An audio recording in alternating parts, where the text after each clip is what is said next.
In this video, we're going to go over creating a schedule for a fire suppression system.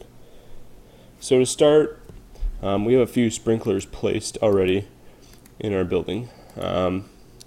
Once you've done that, if you go up to the View tab, go to Schedules, Schedules and Quantities, and then I'm just going to type S on the keyboard for sprinklers and get down here.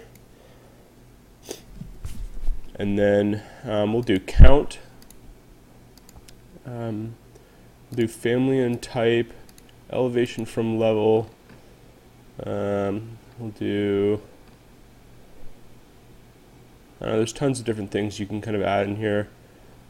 What did I do before? I think that probably should be okay for now.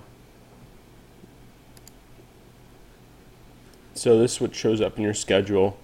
So now that you've done that, you want to go over to sorting and grouping. You want to do grand totals, and then you want to turn off itemize every instance. And so that allows us to, the other thing I want to add is levels. So let's add level in there.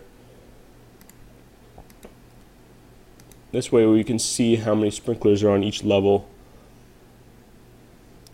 The other schedule that I want to show you how to do is plumbing fixtures. Because this is a linked model, I have a second instance of Revit open, so we're in the MEP linked file, but I have all my plumbing fixtures actually in the base model, so we're going to do the plumbing schedule in this drawing over here. If you go to View, I think same thing, Schedules and Quantities.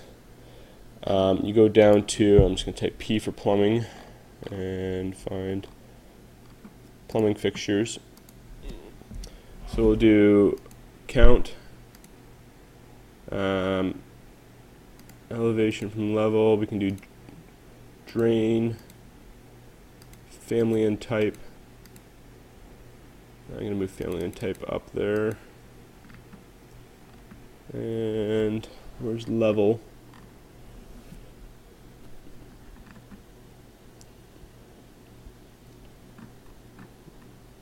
Level.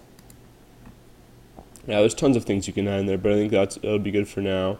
Go into sorting and grouping, grand totals, itemize every instance, and we have ourselves a plumbing schedule. And so the last thing, to get the family and type to show up like this, you just have to go into sorting and grouping, and it was at none, so this is what it looked like before. So you just need to go sorting and grouping and change this by family and type, and then it'll sort by the different fixture type. And there you have it. That's how you do fire suppression schedules and plumbing fixture schedules.